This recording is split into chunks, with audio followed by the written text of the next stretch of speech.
Qo'shko'pir, Yangi bozor, Mang'it. Qo'shko'pirga 2 dona kerak bo'lsa do'stlar, batutlarimizni hozir dastavkaga chiqaryapmiz. Birgalikda qiziq voqealarni ko'rib borasizlar.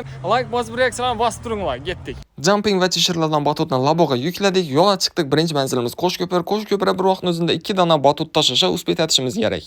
Mijozimiz Azzamaq Sharida istirohat bog'ina batut o'rnatar ekan, kallasi zo'r ishlaydi ekan bizning mijozimizni. Aynan shunda bolajonlarning oqimi ko'p bo'lgani uchun bu yerda bemalol batutni pulini tez chiqarsa bo'ladi hamda ko'p foydaga girsa bo'ladi do'stlar.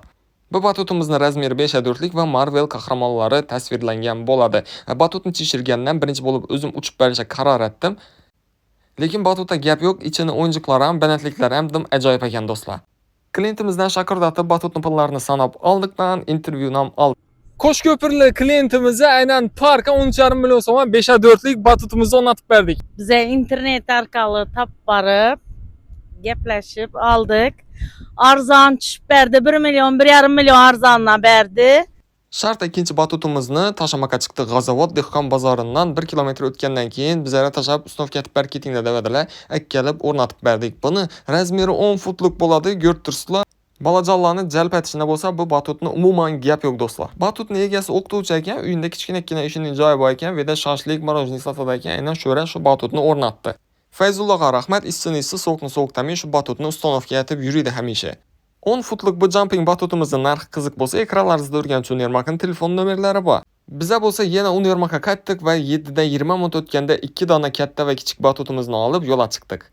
Endigi manzilimiz Yangi bozor tumani bo'ladi. Bu yerga katta batutlarimizdan birini birinchi iyun bolajonlar kunidan oldin o'rnatib berishimiz kerak ekan. Bu yerga o'rnatib bergan batutimizning razmeri 12 ga 5 metrdan tashkil etadi. Ko'rtirsizlar, biz o'rnatib bergandan ichi boladan to'lib ketdi do'stlar. Aynan 31-may kuni o'rnatganimiz uchun ertaga 1-iyun bolajonlar kuni bo'lgani uchun bu yerda biznes ayni gullab yashlaydi ekan. Mestasam zo'r joyda joylashgan ekan do'stlar. Yana bizning batutimizni dizaynlarini ko'rtirsizlar, balandliklarini gap yo'q. Kommentariyada yozib qoldiring, bu batutni kattaliklari, dizaynlari sizga yoqdimi va narxi sizga qiziq bo'lsa, Urganch Univermark'ning telefon nomerlarini bemalol telefon sozlab bo'ladi. Bu yerdan ketamiz deyincha soat 9 bo'pti va biza Mang'itga ham uspet etishimiz kerak edi. Kechki soat 9:15 minut o'tganda biz Qoraqalpog'iston Mang'it tarafiga yo'l oldik. 70 kilometrga ustib turadi do'stlar, ko'rdirsizlar, yarmini bosib o'tdik. 100 mingda bostirib qo'yganimga hayron bo'lmanglar. Sahraning o'rtasida boratirmiz, Qamberchang meni chang'a allergiyam bor edi.